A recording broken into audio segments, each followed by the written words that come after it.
Hello everyone, you are welcome in zoology with doctor S K Saini. मैं सबसे पहले आप सबका वेलकम कर रहा हूँ। टॉपिक स्टार्ट करने से पहले दो लाइनें मैं एक अन्य टॉपिक पर बात करना चाहूँगा। आज दोस्तों, आप सबको पता है एक विशेष डे है 14 जून, जिसे अपन ब्लड डोनेशन डे के रूप में मनाते हैं। WHO के द्वारा ये डे निर्धारित किया गया है। तो जूलॉजी का टीचर होने के नाते मैं दो लाइन इस डे के ऊपर आपको कहूंगा। ब्लड डोनेशन डे है वो WHO द्वारा निर्धारित है और एक स्लोगन दिया गया है कि बढ़ेगा पढ़ेगा इंडिया तो बढ़ेगा India.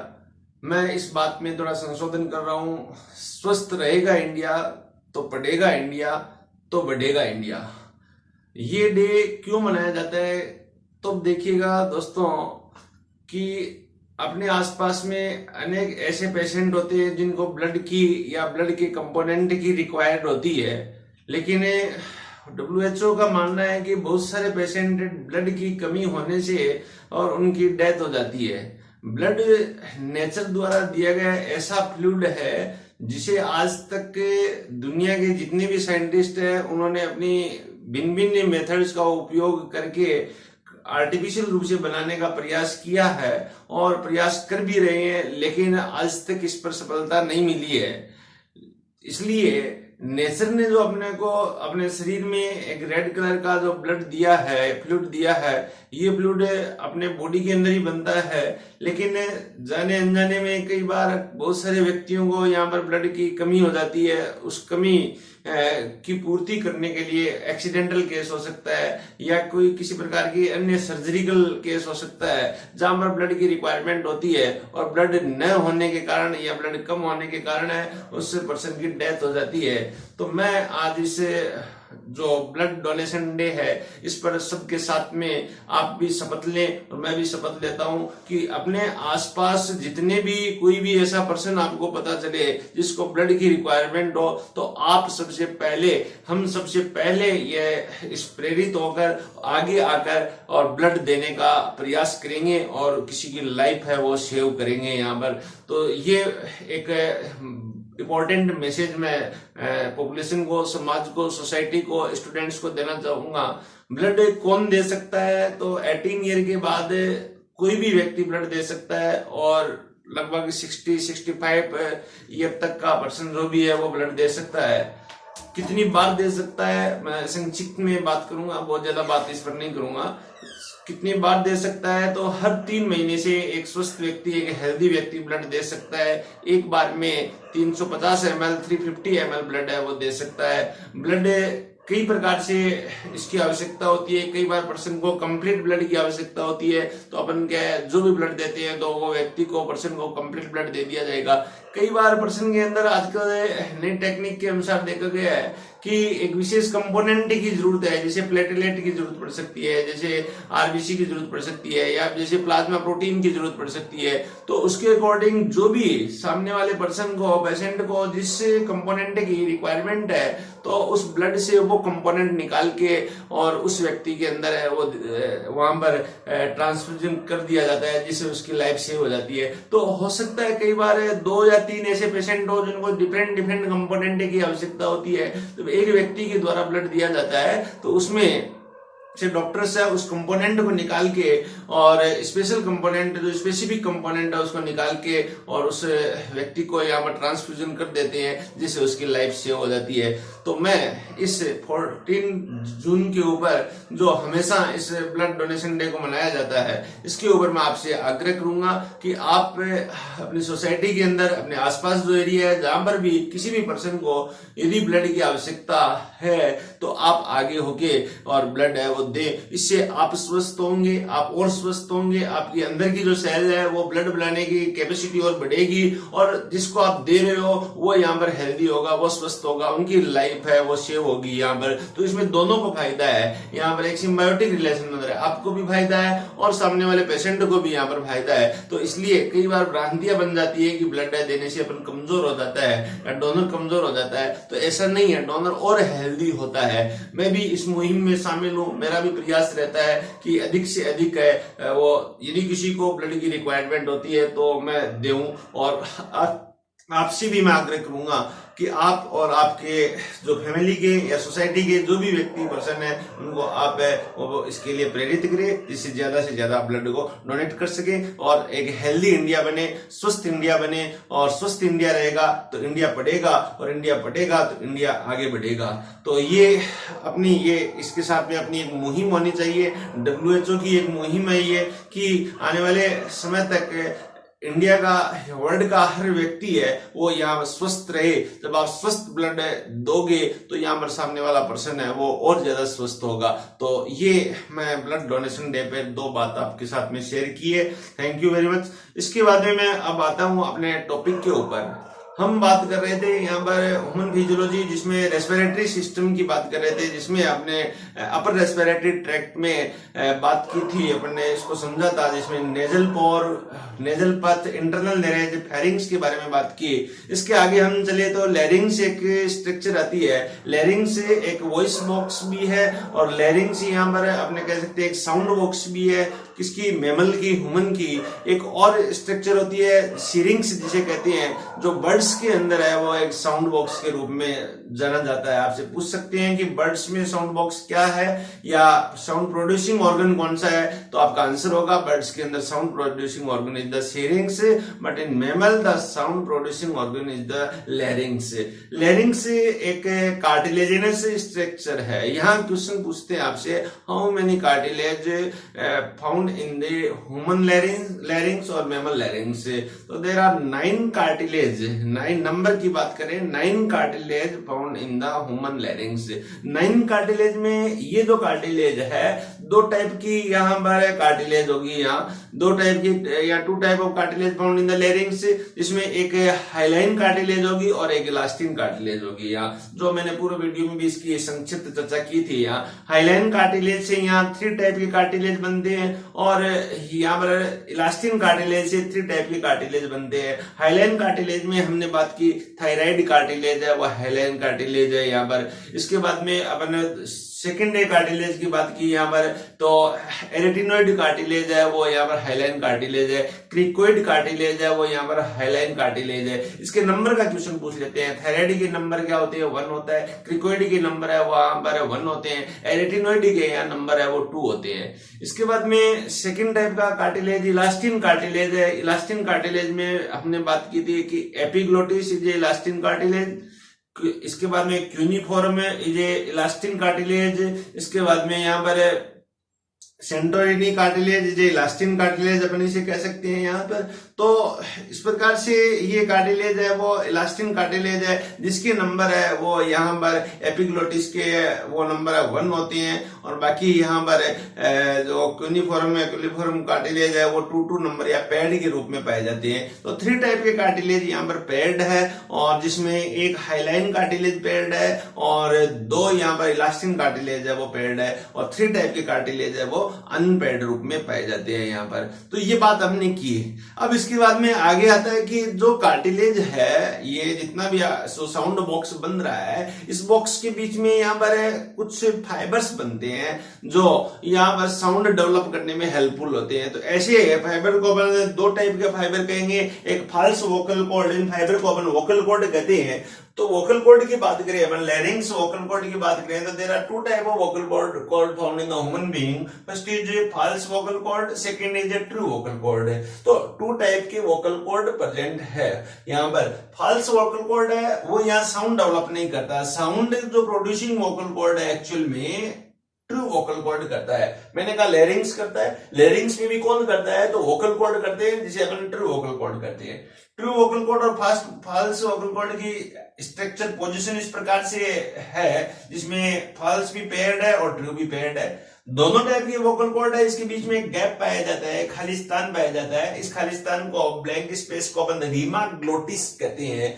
The blank space found in between the 2 vocal cord is called rima glottis. एक इंपॉर्टेंट क्वेश्चन आता है, रीमा ग्लोटिस। एक कहा था एपीग्लोटिस। एपीग्लोटिस क्या है? एक कार्टिलेज है जो कहाँ होता है? ग्लोटिस पोर के ऊपर रहता है। जब अपन फूड एंगल्फिंग करते हैं, फूड को निगलते हैं उसमें फूड के पार्टिकल्स को ट्रेकिया के अंदर जाने से रोकने का काम करता है, प्रिवेंट करने का काम करता है। कौन? एपिग्लोटिस। ये रीमा ग्लोटिस। रीमा ग्लोटिस कहाँ है? यहाँ पर वोकल कॉर्ड के बीच में जो गैप पाया जाता है इस गैप को अपन रीमा ग्लोटिस कहते हैं। यहाँ तो ये यहाँ पर साउंड डेवलपिंग जो अपन कह सकते हैं और ट्रू वोकल कॉर्ड कर रहा है। यहाँ फाल्स वोकल कॉर्ड क्या कर रहा है? तब अपन देखेंगे एक साउंड डेवलप करना और एक वॉइस बनाना, दोनों में डिफरेंस है। यहाँ पर साउंड डेवलप करने का काम यहाँ वोकल कॉर्ड कर रहे हैं, उसके बाद में वॉइस में या वर्डिंग में या कन्वर्ट करने का काम है वो मेनी स्ट्रक्चर्स यहाँ कर रही है।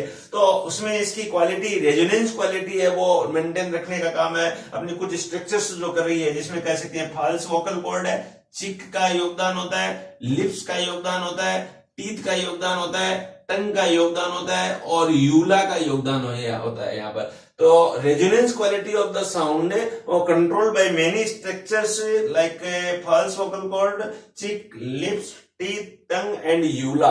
तो यूं कह सकते हैं अपन कि जैसे ही साउंड डेवलप हुई यहाँ पर लैरिंग्स के अंदर, जैसे ही एयर बाहर निकलती है तो एक साउंड के रूप में निकलती है, लेकिन आप देखते हो उसके बाद में वर्डिंग में कन्वर्ट करने का काम है वो कौन करता है? तो वर्डिंग में कन्वर्ट करने का काम यहाँ फेरिंग्स का योगदान भी होता है, यूला का योगदान भी होता है, यहाँ टंग का योगदान भी होता है, चिक का योगदान भी होता है, पैलेट का योगदान भी होता है यहाँ। तो ये सब मिलके यहाँ डिफरेंट है वो वर्डिंग बनाते हैं। जबकि देखते हो, आप देखते हो बच्चा जन्म लेता है तो किसी प्रकार की कोई आवाज या कोई साउंड डेवलप नहीं कर पाता, केवल वोकल कॉर्ड की आवाज आती है और वो ऐसा लगता है जैसे क्राई कर रहा है, यहाँ पर क्राइंग साउंड यहाँ डेवलप होती है। लेकिन धीरे धीरे उसकी वर्डिंग जब लर्न करता है तो फिर यहाँ टंग, चिक यहाँ और पैलेट, फेरिंग्स, इन सब को यूज करते हुए धीरे धीरे ये पहले सिंपल वर्ड है यहाँ पर यूज करेगा, सीखेगा, लर्न करेगा, फिर यहाँ कॉम्प्लेक्स वर्ड है वो लर्न करेगा। तो इन सब स्ट्रक्चर्स की, मसल्स के एक साथ कार्य करने से यहाँ पर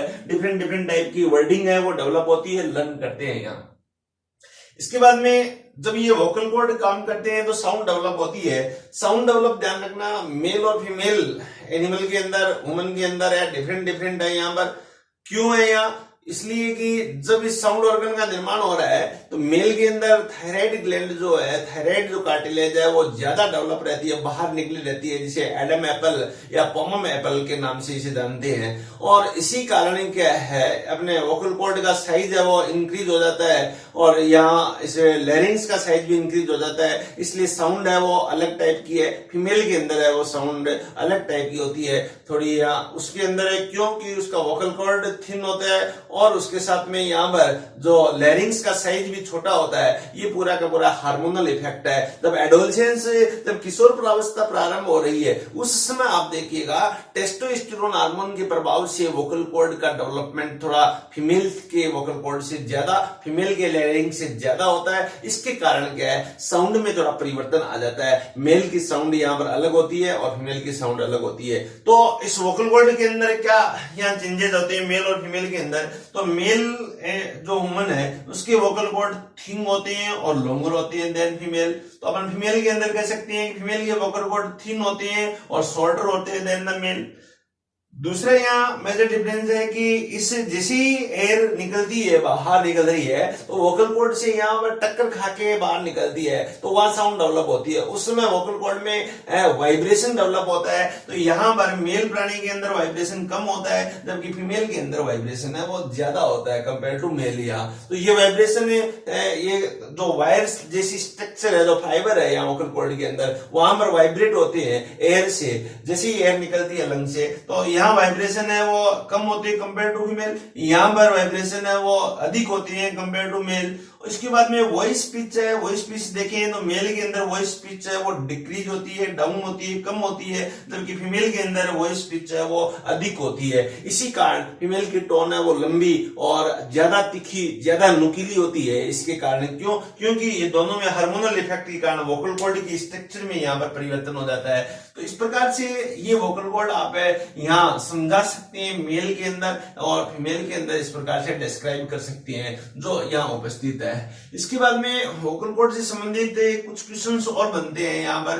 तो यहाँ क्वेश्चन पूछते हैं कि वोकल कॉर्ड जो अपनी कार्टिलेज है वो किससे कनेक्ट रहते हैं। तो vocal cord are connected with the arytenoid cartilage. यहाँ तो मैंने कहा थायराइड कार्टिलेज है वो लार्जेस्ट कार्टिलेज है। यहाँ ये क्वेश्चन भी पूछते हैं कि सबसे बड़ी कार्टिलेज है वो वोकल कॉर्ड यहाँ लेरिंग्स की कौन सी है। तो आंसर होगा यहाँ पर thyroid cartilage is largest cartilage. इसके ठीक सामने सपोज करो मैं जस्ट यहाँ पर बात करूं यहाँ, तो जिसे ये यहाँ पर एक थायराइड कार्टिलेज है, यहाँ इस प्रकार की स्ट्रक्चर लेके यहाँ प्रेजेंट होती है। इसके ठीक सामने इस प्रकार से कार्टिलेज और है, इस कार्टिलेज को अपन कहेंगे एरेटिनोइड कार्टिलेज। तो थायराइड कार्टिलेज और एरेटिनोइड कार्टिलेज दोनों आमने सामने यहाँ पर उपस्थित होती है। एक यहाँ दिखाई दे रही है पीछे की तरफ है, क्योंकि एरेटिनोइड की संख्या यहाँ पर 2 होती है। थायराइड और एरेटिनोइड के बीच में इस प्रकार की ये वायर यहाँ प्रेजेंट होती है, ये यहाँ तंतुनुमा रचना प्रेजेंट होती है। तो इसे अपन वोकल कॉर्ड कहते हैं। अपर की साइड में यहाँ फॉल्स होता है और नीचे की साइड में यहाँ पर ट्रू वोकल कॉर्ड प्रेजेंट होता है। और इसके नीचे जो इस प्रकार से फिर यहाँ तीसरे प्रकार की जो कार्टिलेज उपस्थित होती है जो आपस में यहाँ पर लिगामेंट के द्वारा जुड़ी रहती है, इसे क्रिकोइड टाइप की यहाँ पर कहते हैं। और इसके नीचे यहाँ पर ट्रेकिया प्रेजेंट होता है और यहाँ पर जो प्रेजेंट होता है इसको अपन एपिग्लोटिस कहते हैं। और इसके पास में यहाँ पैर के रूप में प्रेजेंट होते हैं सेंटोरेनी और क्यूनिफोरम में यहाँ जो कार्टिलेज है वो यहाँ प्रेजेंट होती है। इस प्रकार की एक जनरल पोजीशन आपको यहाँ बताइए कि ये एक वॉइस बॉक्स की या लेरिंग्स की पोजीशन है इसमें। तो क्वेश्चन यहाँ था कि जो वोकल कॉर्ड है ये वोकल कॉर्ड है किस कार्टिलेज से जुड़ते हैं। तो थायराइड कार्टिलेज और एरेटिनोइड कार्टिलेज को आपस में एक दूसरे के साथ में कनेक्ट करने का काम करते हैं यहाँ। तो इस प्रकार से ये vocal cord are connected with the arytenoid cartilage. एक क्वेश्चन और बनता है एज के साथ में हाइलाइन कार्टिलेज जो है वो यहाँ पर फॉर्म करती है कुछ स्पेशल यहाँ मॉलिक्यूल्स, हार्ड मॉलिक्यूल जो कैल्शियम के साथ में कनेक्टेड रहते हैं। ऐसे मॉलिक्यूल को अपन कहते हैं कैल्शियम हाइड्रोक्सी एपेटाइट कहेंगे।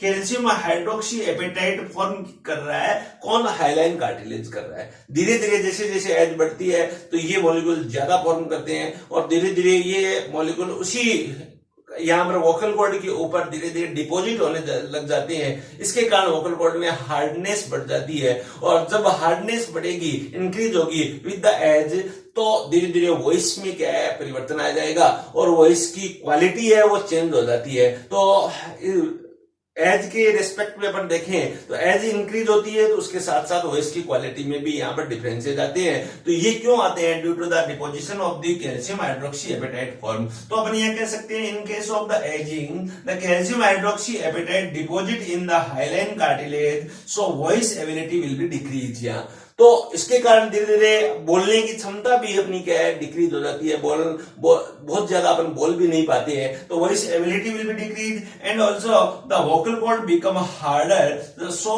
Voice will change with the age. यहाँ तो एज के साथ में वोकल कॉर्ड हार्डर होने के कारण है वो यहाँ पर चेंज हो जाती है, क्या वॉइस भी यहाँ पर चेंज हो जाती है। तो इस प्रकार की एक स्ट्रक्चर है यहाँ बनती है। इस स्ट्रक्चर को अपन वॉइस बॉक्स स्ट्रक्चर या वोकल कॉर्ड स्ट्रक्चर या लैरिंग्स की स्ट्रक्चर के रूप में अपन इसे जान सकते हैं। तो ये बात आपके यहाँ पर समझ में आई होगी। यहाँ लैरिंग्स एक इंपॉर्टेंट जो रेस्पिरेटरी ऑर्गन के रूप में यहाँ पाया जाता है, वो यहाँ इसको अपन ऐसे डिस्क्राइब कर सकते हैं और इससे क्वेश्चन यहाँ पूछ सकते हैं। इसके बाद में यहाँ इसके ऊपर लैरिंग्स के ठीक नीचे एक ट्यूब, एक पाइप उपस्थित होती है, पाइप पाई जाती है जिसे अपन कहते हैं ट्रेकिया। जो नेक्स्ट पार्ट होता है इसका रेस्पिरेटरी ट्रैक का नेक्स्ट इंपॉर्टेंट पार्ट यहाँ बनता है। इस इंपॉर्टेंट पार्ट को अपन ट्रेकिया के नाम से जानते हैं। ट्रेकिया क्या है, कैसे यहाँ प्रेजेंट है, तो ट्रेकिया एक ट्यूब लाइक स्ट्रक्चर है। यहाँ पर जिस प्रकार से मैं यहाँ बात करूं कि ये ट्रेकिया है और एक ट्यूब लाइक स्ट्रक्चर यहाँ पर बनाता है ट्रेकिया। इस ट्रेकिया का जो एंटीरियर पार्ट है यहाँ पर एक पोर होता है जो यहाँ फेरिंग्स के अंदर खुलता है। इस पोर को अपन कहते हैं ग्लोटिस पोर।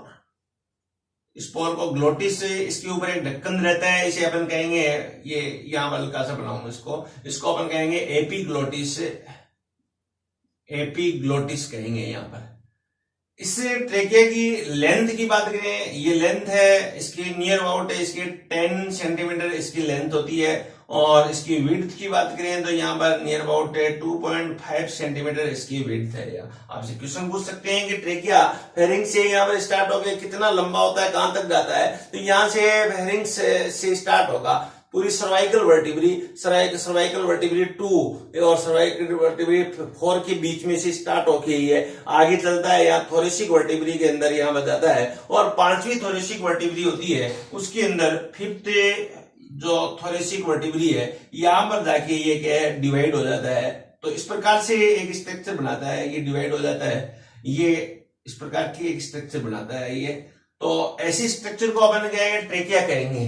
ट्रेकिया जब डिवाइड हो रहा है तो यहाँ 2 ब्रांच के अंदर डिवाइड हो रहा है, एक राइट ब्रोंकाई कहेंगे इसे, एक ब्रांच को आप कहोगे राइट ब्रोंकाई, और दूसरी ब्रांच को अपन कहेंगे लेफ्ट ब्रोंकाई, लेफ्ट ब्रोंकाई। दोनों ब्रांच में यहाँ डिफरेंस होता है, जैसे डायग्राम में आपने देखा है कि दोनों के अंदर यहाँ डिफरेंस दिखाई दे रहा है। यहाँ राइट ब्रोंकाई है, इसकी विड्थ ज्यादा है लेकिन ये शॉर्टर है, ये ब्रोंकाई है ये शॉर्टर है यहाँ पर, जबकि लेफ्ट ब्रोंकाई है इसकी विड्थ है वो कम है, इसकी चौड़ाई कम है, जबकि ये क्या है लॉन्गर है यहाँ पर, ये यहाँ पर लॉन्गर है देन राइट ब्रोंकाई। तो ये पहला यहाँ डिफरेंस है। जहां से डिवाइड होता है इस स्थान को अपन कहते हैं कैरिना के नाम से जानते हैं, ये एक पार्ट है इसका नाम दिया गया कैरिना कहते हैं यहाँ। तो 5th वर्टिब्री है वहां डिवाइड हो रहा है, इस एरिया को अपन कैरिना कहेंगे। कैरिना जो एरिया है वो हाईली यहाँ पर एक कह सकते हैं कि ये यहाँ म्यूकस रिलीज करता है जो कप रिफ्लेक्स के प्रति ये काम कर रहा है। जैसे कोई मान लो डस्ट पार्टिकल यहाँ तक पहुंच जाता है तो यहाँ से कप रिफ्लेक्स डेवलप होगा और ये कप क्या बाहर की साइड में यहाँ पर एक्सपेल कर दिया जाएगा, यहाँ पर इस म्यूकस को, इस कंसंट्रेट म्यूकस को बाहर की साइड में यहाँ पर एक्सपेल कर दिया जाएगा यहाँ पर। तो इसलिए कि ये सेंसिटिव पार्ट है ये इस प्रकार का। एक ट्रेकिया की अपन और डिटेल स्ट्रक्चर देखें तो क्या इसके अंदर ऐसा क्या होता है, तब देखिएगा इस ट्रेकिया के अंदर यहाँ पर बीच बीच में इस प्रकार के छोटे छोटे सी टाइप की स्ट्रक्चर पाई जाती है। ये इसे अपन कहेंगे सी रिंग के नाम से जानते हैं, एक इंपॉर्टेंट स्ट्रक्चर बनती है, इसका नाम दिया गया है सी रिंग कहेंगे। सी रिंग है वो बनी रहती है कार्टिलेज से, इस कार्टिलेज को अपन कहेंगे हाईलाइन कार्टिलेज। यहाँ पर सी रिंग है वो किस कार्टिलेज से बनती है तो इसे अपन कहते हैं हाईलाइन कार्टिलेज है, वो यहाँ सी रिंग बना रही है। सी रिंग का मीनिंग यहाँ पर अपन सी रिंग को जनरली सी रिंग को बाहर निकाले तो ये सपोज ये इस टाइप से एक ये रिंग बनी है, ये एक स्ट्रक्चर बनती है, ये सी रिंग है, ये सी लाइक स्ट्रक्चर बन रही है, ये प्रेजेंट है, ये अपने यहाँ पूरी इस एरिया में प्रेजेंट है, वेंट्रल साइड की साइड में ये प्रेजेंट है यहाँ। तो इसके एक साइड है, इस साइड को अपन कह सकते हैं वेंट्रल साइड कह सकते हैं सी रिंग का, एक साइड है ये साइड कह सकते हैं ये डोर्सल साइड है, सी रिंग का डोर्सल साइड। आपसे एक क्वेश्चन क्या पूछते हैं यहाँ पर, सी रिंग का ओपन जो प्लेस होता है वो किस साइड में होता है, तो आंसर होगा यहाँ पर वो डोर्सल साइड में होता है। कैसे, मान लो ये आपने ट्रेकिया है, ये इस ट्रेकिया में ये सी रिंग ऐसे बनती है, तो मैं कह रहा हूं ये पीछे वाला पार्ट है डोर्सल है और ये आगे वाला पार्ट वेंट्रल है, तो इसके ऊपर ये सी रिंग कैसे होती है, इस प्रकार से ऐसे लगी रहती है। जिसका पीछे वाला पार्ट है वो ओपन है और आगे वाला पार्ट है ये क्लोज है। या पीछे वाला का मीनिंग है डोर्सल पार्ट है वहां ओपन रहता है सी रिंग, और वेंट्रल पार्ट की तरफ ये पूरा का पूरा यहाँ पर कवर्ड रहता है। यहाँ ओपन जो पार्ट है उस साइड में इसके ठीक बैक में इसके पैरेलल है एक ट्यूब और होती है, इस ट्यूब को अपन कहते हैं इसोफेगस कहते हैं। तो यहाँ पर ओपन पार्ट का एक फायदा भी मिल गया आपको। फायदा क्या मिला कि जैसे ही अपन फूड एंगल्फिंग करेंगे, सॉलोइंग करेंगे फूड को, फिर फूड सॉलो करेंगे, तो यहाँ पर जो इसोफेगस होगी इसके ठीक पीछे, जैसे मान लो ये इसोफेगस है, इस इसोफेगस में अपन ने बोलस को सॉलो किया तो ये बोलस आएगा, बोलस यहाँ पर क्या है, यहाँ ऐसे फूलेगा, स्वलन हो जाएगी, किसमें, इसोफेगस में। तो ये एरिया कहां से इंक्रीज होगा, एरिया कहां से आएगा, तो एरिया यहां से आ जाएगा, इसके अंदर है वो एंटर कर जाएगा। कौन एंटर कर जाएगा, यहाँ पर अंदर फंस जाएगा, अंदर चला जाएगा, स्पेस मिल जाएगा इसोफेगस को, और वापस थोड़ी देर के बाद में जैसे फूड पार्टिकल आगे चला गया तो वापस नॉर्मल चला जाता है, हो जाता है। तो इस प्रकार से हम कह सकते हैं कि यहाँ पर ये जो सी रिंग है वो अपने लिए एक अडेप्टेशन है, फूड स्वॉलिंग के समय इसोफेगस को स्पेस प्रोवाइडिंग करने का काम कर रहा है। यदि मान लो ये नहीं हो या रिंग यहाँ राउंड हो जाए तो क्या हो जाएगा, अपने यहाँ इसोफेगस में फूड खाते समय एक डांट लग जाएगी, इस डांट के कारण क्या है, अपनी मृत्यु भी हो सकती है, डेथ भी हो सकती है। इसलिए नेचर को पहले पता था इसलिए नेचर ने क्या किया, इस प्रकार की स्ट्रक्चर यहाँ पहले ही से बना दी यहाँ। तो इस कारण जब अपन फूड है वो यहाँ निगलते हैं या swallow करते हैं तो उस समय यहाँ फूड पहुंचता नहीं है और इसोफेगस को जगह मिल जाती है। तो ये यहाँ पर मेन काम था। यहाँ जो ओपन स्पेस है, ये स्पेस है, इसके बीच में यहाँ पर मसल्स पाई जाती है इस स्पेस के अंदर। तो इस मसल्स को अपन ट्रेक्यूलेरिस मसल्स, ट्रेक्यूलेरिस मसल्स के नाम से जानते हैं। ये मसल्स है, इस प्रकार से ये जैसे फैलता है तो फैल सकती है, वापस क्या कंस्ट्रक्ट हो जाती है। तो इसमें संकुचन और फैलाव होता रहता है, कंस्ट्रक्शन और रिलैक्सेशन वो होता रहता है। इसके कारण ये सीडिंग है वो फैलती रहती है और बिचकती रहती है ये। लेकिन यहाँ पर एक काम और भी है, फूड का तो यहाँ पर स्वलन करवाना ही कराना है, इसके साथ में एक काम और भी है कि ट्रेकिया को, एयर को अपने लेते समय, इनहेलेशन करते समय या एक्सहेलेशन करते समय हो सकता है कि ये जो विंड पाइप है, एयर पाइप है, ये पाइप पिचक जाए, कोलैप्स हो जाए। तो ये ट्रेकियल रिंग है, जो रिंग है इसके कारण इस पाइप को पिचकने से या कोलैप्स होने से प्रिवेंट करने का काम है वो शीरिंग करती है। कब? जब अपन इंस्पायरेशन कर रहे हैं, कब? जब अपन एक्सहेलेशन कर रहे हैं, एक्सपायरेशन कर रहे हैं, उसमें जब एयर को बाहर निकाल रहे हैं या एयर अंदर ले रहे हैं, उस समय ट्रेकिया को कोलैप्स होने से प्रिवेंट करने का काम है ये शीरिंग ही करती है। तो शीरिंग के नंबर यहाँ ट्रेकिया में यहां से यहां तक इसके नंबर भी फिक्स होती है। नियर अबाउट माना गया है कि 14 to 16 तक नंबर इसके अंदर होते हैं। तो ट्रेकिया के अंदर भी शीरिंग है, यहां पर भी ये शीरिंग पाई जाती है। अर्थात ये प्राइमरी ब्रोंकाई है, जिसे अपन कहते हैं राइट ब्रोंकाई या left bronchi, also known as primary bronchi या ब्रोंकस भी वर्ड काम में लेते हैं। तो यहां पर भी शीरिंग होते हैं यहाँ, और आगे भी अपन आगे बात करेंगे, ब्रांचिंग होगी तो वहां कहां तक शीरिंग होते हैं तो ये आगे अपन बात करेंगे। लेकिन इससे पहले यहाँ अपन बात कर रहे हैं कि शीरिंग है, इसके नंबर कितने हैं यहाँ पर, इसके नंबर यहाँ पर उपस्थित है कितने, 14 से 16 के नंबर में ये शीरिंग उपस्थित है। तो ये बात समझ में आई है कि किस प्रकार से शीरिंग उपस्थित होती है और कैसे अपने अंदर ये प्रोटेक्ट कर रही है, प्रिवेंट कर रही है इस ट्रेकिया को श्वास लेते समय, ब्रीदिंग करते समय किस प्रकार से ये प्रोटेक्ट कर रही है। ये शीरिंग है। आप देखिएगा दूसरे जो एनिमल है, कॉकरोच के अंदर भी यहाँ रिंग होते हैं, ऐसे रिंग है, वो राउंड होती है कॉकरोच के अंदर। तो राउंड रिंग होने के कारण है क्या होता है, वहां पर वो इस प्रकार की वो स्ट्रक्चर नहीं बना पाते हैं। ये अपने जैसी जो अडेप्टेशन है वैसा कॉकरोच के अंदर नहीं होता है, इंसेक्ट में नहीं होता। एक डिफरेंस भी है, अपना शीरिंग है और वहां पर रिंग कैसी है, यहाँ पर रिंग राउंड होती है ये।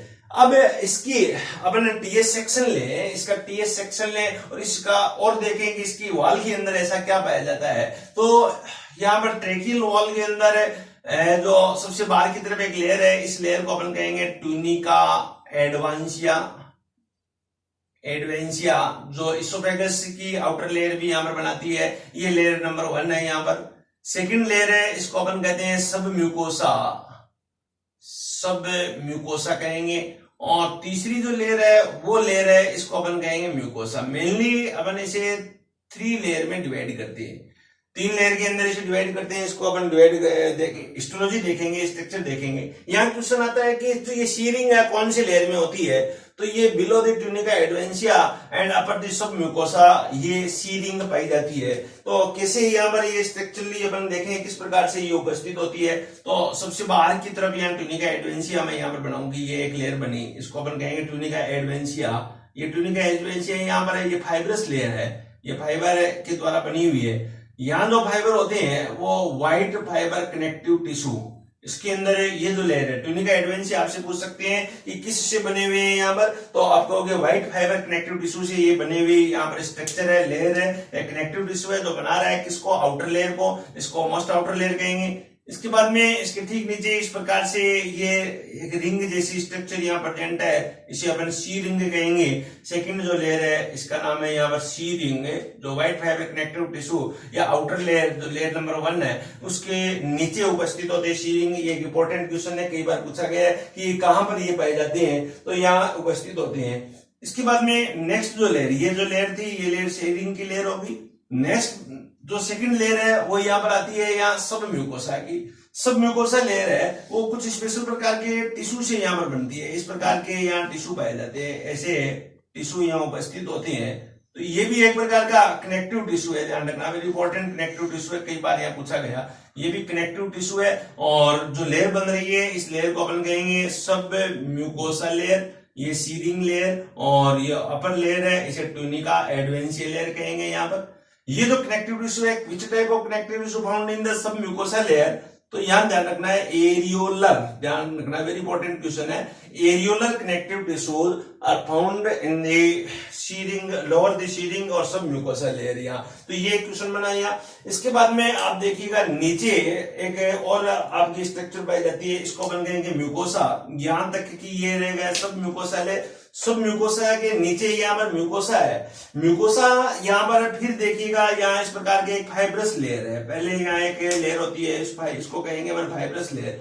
फाइब्रस लेयर है, ये बनी होती है मसल्स से, या जिसे अपन कहेंगे स्मूथ मसल्स। इस स्मूथ मसल्स के नीचे एक कनेक्टिव टिश्यू से यहाँ पर बनी हुई और लेयर है, फाइबर कनेक्टिव टिश्यू है।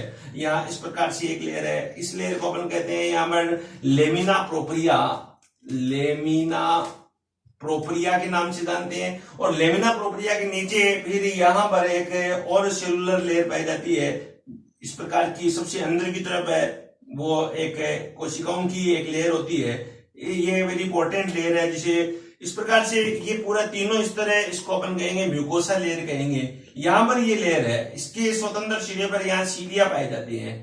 तो ये देखने में ऐसी लगती है, जो देखने में ऐसी लगती है, बनी रहती है एपिथेलियल टिश्यू से। और किस प्रकार का, तो इसे कहेंगे ciliated, ciliated pseudo, pseudo stratified epithelial tissue.